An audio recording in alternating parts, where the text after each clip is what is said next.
윤석열 대통령 입 열었다. 굉장히 답답. 공개 법정에서 승부 걸겠다는 메시지가 오늘 나왔습니다. 오늘 조금 전에 제가 그 말씀을 들었죠. 이재명이 완전히 광장에서 선동질을 했습니다.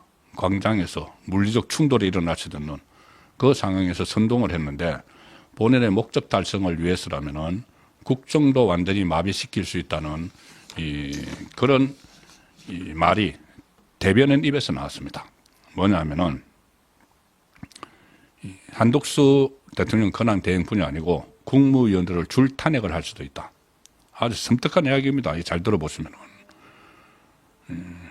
한독수 권한 대행이 민주당이 일방적으로 통과시킨 무슨 뭐 소위 말하는 내란 특검, 김건희 특검 이것을 공포를 하지 않고 공포를 당장 하지 않으면은 비상계엄 선포에 동조한 이렇게 자기들은 표현을 하죠. 비상계엄 선포 때 국무회의 심의하는 데 있었던 장관 5명 이상을 한꺼번에 탄핵해버리겠다. 이런 것이 내란입니다. 내란 시도죠.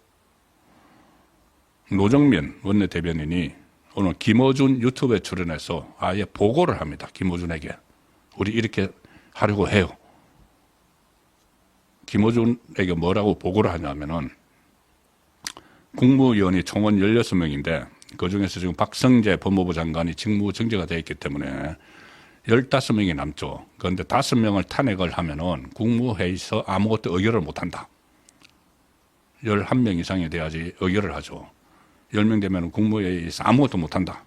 그렇게 되면 지금 올라가 있는 법안은 자동으로 발효된다. 이게 무슨 이야기냐 하면은 지금 자기들이 일방적으로 올려놓은 법안이 있지 않습니까? 그 김건희 특검법 4번째 거, 그리고 이 소위 말하는 내란 특검법.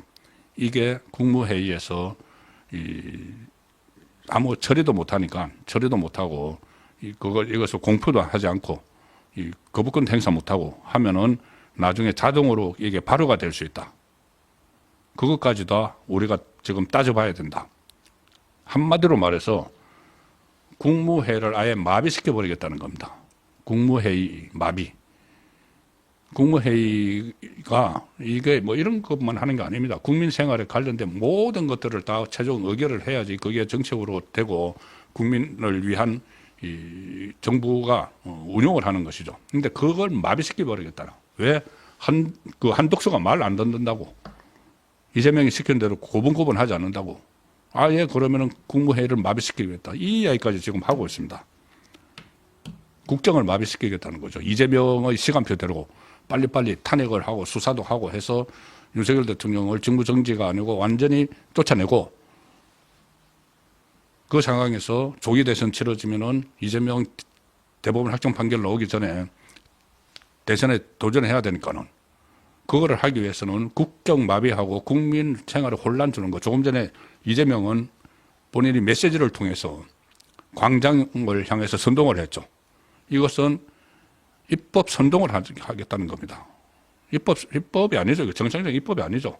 그냥 국회 의원수 많다고 탄핵을 한다는 것이 직무를 정지시키겠다는 게 목적이죠. 탄핵을 해서 파면시키는 게 아니고 파면은 어차피 안 되니까 이창수 서울중앙지검장 파면한다고 명분은 탄핵을 했는데 실제로 헌재에서 기각될 거라니까 직무정지시키려고 한 것을 그걸 그대로 노출시킨 게 헌재에서 준비 기일을 열었는데 아무도 안 나갔지 않습니까? 정천회를 비롯해서 아무도 안 나가고 직무만 정지시켜놓고 그걸로 끝이죠. 그 다음에 탄핵 절차는 하든 말든 아예 사람이 안 나가버리는. 그러니까 이 국무위원 5명 탄핵하겠다는 것도 결국은 직무 정지를 시켜서 나중에 그거 뭐 기각돼서 돌아오든 말든 당장 나라 일을 국정을 못하게 하겠다. 이 이야기를 김어준에게 가가지고 보고를 하고 있는 겁니다. 자, 이 상황에서 계속 윤석열 대통령에게 지금 수사기관들도 경쟁적으로 막 하다가 이제 공수처가 넘겨받았죠. 근데 공수처가 넘겨받아서 이게 공수처가 끝이 아닙니다. 조금 전에 말씀드린 탄핵, 저 특검, 개별 특검, 특검 법안을 발의시킨 개별 특검도 지금 그 자기들끼리 다 이 통과를 시켜서 이 국무회의에서 이렇게 발의를 할지 아니면은 제2요구권, 거부권 할지 기다리고 있죠. 그리고 거기에 그 거부를 할 수 없는 상실특검법도 지금 통과를 시켜놨습니다. 그래가지고 한덕수 총리에게 빨리 그 절차를 밟으라고 하고 있죠. 근데 그 절차를 밟을 수가 없는 게 수사를 지금 공수처에서 하고 있고 그 개별 특검도 다 통과시켜 놓고는 상출 특검을 하라고 하면은 그럼 상출 특검 한다고 또 검사들 쭉 해가지고 돈 비용 들어가지고 사무실 차리고 국민 세금 가지고 사무실 차리고 수사를 막 하다가 이 상출 그 개별 특검이 통과가 되면은 그쪽으로 또 다 넘겨줘야 되는 거죠. 이런 어처구니 없는 요구들을 하면서 하고 있으니까 오늘 그 윤석열 대통령이 석동현 변호사를 통해서 입장을 냈습니다. 무슨 말을 했냐면은 이 주된 무대는 지금 두 갈래가 있죠. 하나는 헌법재판소의 심리가 있고 하나는 수사기관의 수사가 있는데 수사기관은 중구난방이죠. 그러다 특검까지 막 하겠다고 하는데 그래서 주된 무대는 일단 탄핵 심판이라고 생각한다. 윤석열 대통령이 석동현 변호사를 통해서 낸 입장입니다. 탄핵 심판이 주된 무대다. 왜 그런지는 제가 잠시 설명을 드리죠. 지금 헌법재판소의 탄핵 심판, 검찰, 공수처의 그리고 또 특검의 수사 대상이 됐는데 이런 상황에 대해서 윤석열 대통령은 앞으로 진행될 사안들에 대해서 대통령의 입장을 밖에서 좀 알아봐줬으면 좋겠다. 이렇게 토론을 하면서 굉장히 답답하다. 굉장히 답답하다. 양쪽에서 이렇게 하는 것이. 물론 본인이 그때 대국민 담화를 발표를 하면서 법적인, 정치적인 책임을 회피하지 않겠다고 했죠. 회피하지 않겠다는 것과 이렇게 마치 하이에나처럼 달려들어서 수사기관이 마치 공을 세우다시피 수사기관 따로, 그 다음에 민주당이 정치적 목적에 의해서 특검 따로, 그 다음에 헌재 막 재촉하는 거. 이 상황은 답답하다는 이야기죠. 법적 책임을 안 지겠다는 게 아니고 정치적 책임도 안 지겠다는 것이 아닌데 이 상황은 답답하다. 그래서 우선은 공개된 헌법재판관 참여 하의 탄핵 심판이 우선이다. 자, 수사는, 자, 이 말씀을 잘 들어보시면 어느 정도 이해가 됩니다. 공개된 헌법재판관 참여 하의 탄핵 심판이 우선이다. 박근혜 전 대통령 헌재 심리를 했을 때 생중계는 하지 않았지만 녹화 중계를 다 했죠. 그런데 박근혜 전 대통령은 헌재에 안 나갔죠. 유영아 변호사를 비롯해서 대리인단이 다 나갔는데 이번에 윤석열 대통령이 나가겠다는 거죠. 나가면은 사실상 공개되는 녹화 중계를 통해서 그 자리에서 헌법재판관들이 있는 데서 뭐 또 탄핵 수추단이라고 또 정청래하고 막 들어오죠. 그 자리에서 이야기를 하는 것이 우선이다. 왜냐하면 국민이 다 지켜볼 테니까. 그런데 이 비상계엄이 주된 수사 상황이라면 이제 수사 이야기를 하는 겁니다. 비상계엄을 내린 것이 수사 대상이라면 대통령으로서는 국정난맥 상황 전반에 대해서 이야기해야 하는데 수사에서 과연 수사기관이 그런 준비가 돼 있는지 의문이다. 이 이야기는 무슨 이야기냐 하면은 일면 그 설득력이 있는 것이 자, 이 비상계엄을 선포를 했다고 지금 공수처 실력도 없는 공수처 그동안 문재인 정부 때 만들어놨는데 아무 수사 실적이 없죠. 그냥 놀고 먹기나 했다. 이런 비판이 많이 나오는 공수처입니다. 뭐 영장 발부했는데 오전 오패 뭐 이런 거 실적이 거의 제로죠. 그런데 수사기관이 과연 나를 수사할 준비가 되어 있는지 의문이라는 말입니다. 이게 무슨 말이냐면은 비상계엄 선포했다고 수사를 하는데 자, 비상계엄을 선포한 이유가 있죠. 이유가 뭐냐? 원래 그 헌법에 보면은 전시, 사변 또는 국가 비상사태입니다. 그러면 국가 비상사태라고 해서 계엄을 선포를 했고 왜 국가 비상사태냐 몇 차례 이야기를 했죠. 이재명이 자기 살려고 국정을 마비시켰다.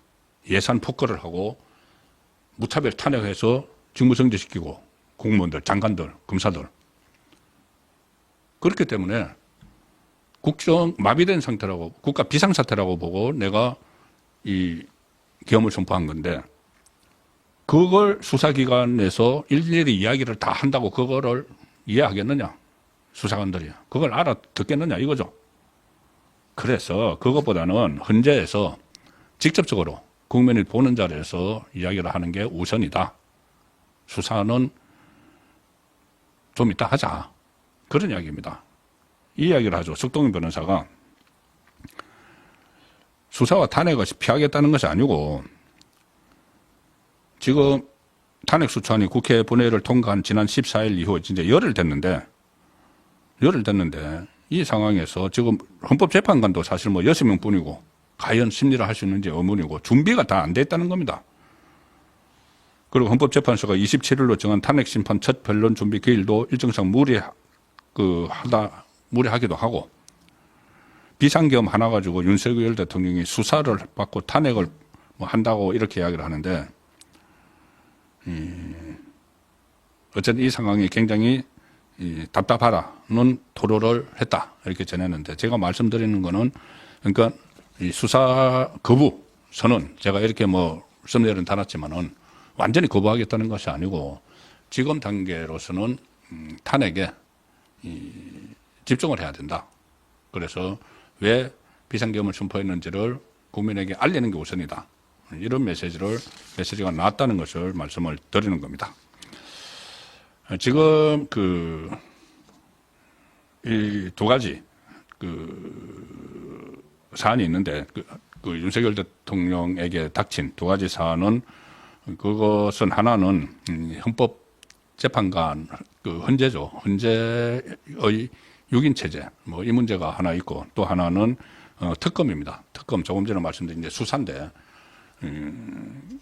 소위 말하는 내란 특검 김건희 여사 특검법이 있는데 내란 특검은 새로 해가지고 일단 올려놓은 것이고 그러니까 국무회의에서 만약에 이것을 뭐 공포를 하거나 아니면은 거부권을 행사해야 되는 것이고 김건희 특검법은 세 번째, 지금 네 번째입니다. 네 번째 해가지고 다시 또 국무회의에서 공포를 하든지 거부권을 행사해야 되는 상황인데 이 두 개의 이걸 어떻게 처리할지가 한독수 대통령 권한 대행에게 달려 있죠. 자, 그래서 한독수 권한 대행이 이것을 방어를 해주는가 아니면 방어선이 무너질까에 따라서 이게 상황이 완전히 달라질 수가 있습니다. 가령 예를 들어서 헌재에서 지금 6인 체제인데 3명이 국회 추천 몫을 더 넣겠다는 것이죠. 그러면은 국회에서 소추를 해가지고 국회에서 또 그동안 자기들 필요에 의해서 임명을 추천도 하지 않던 국회 목 3명을 다시 넣으면은 그러면은 소추 한쪽은 검사죠. 검사인데 검사가 이제 판결을 하는 쪽에 그 판사들을 집어넣겠다는 이야기가 되는 겁니다. 그러니까 그런 것도 맞지 않고 그 전에 박근혜 전 대통령 탄핵 국면에서도 한교안 국무총리 권한 대행이 이 헌법재판관을 새로 임명하면 안 된다 이렇게 주장했던 것들도 있고 하니까 이것을 한독수 권한 대행이 이렇게 6인 체제를 가지고 이렇게 이 6인 체제로도 진행을 할 수 있다. 어쨌든 이 3명은 추가로 임명하지 않는 그 부분이 앞으로 헌재의 가장 핵심 포인트가 됩니다. 이게 제대로 진행이 되는지 이런 부분이 포인트가 되고 또 하나는 김건희 특검법과 내란 특검법이죠. 내란 특검법은 말씀드린 대로 이미 상설 특검도 다 통과시켜서 준비를 하고 빨리 추진을 하라고 하고 있고 공수처 수사도 하고 그 다음에 또 군 지휘관들은 검찰에서 수사하고 경찰도 수사하고 이런데 또 무슨 특검이냐 김건희 특검법에 대해서는 지금 이것을 14가지 혐의를 다시 집어넣어서 1차 표결을 했습니다. 그리고 특검 추천권을 전부 다 야당이 다 임명을 하도록 하는. 그래서 이것은 수사라는 것은 행정권에 속하는 건데 그걸 입법부에서 자기들이 마음대로 이렇게 하겠다는 건 위헌 요소가 있는 거죠. 굳이 이것을 뭐 윤석열 대통령의 배우자라서 그렇게 하는 것이 아니고 위헌 요소가 있기 때문에 계속 3번이나 거부권을 행사했었고, 자, 이것도 이번에 또 한독수 권한대행에게 공이 넘어온 그런 상황인데, 어쨌든 이 부분이 이 윤석열 대통령, 한독수 대통령 권한대행이 어떤 선택을 하는지에 따라서 윤석열 대통령의 헌법재판이나 헌재 심리나 아니면 수사에 큰 영향을 미치게 되는 지금 상황이 되어 있습니다.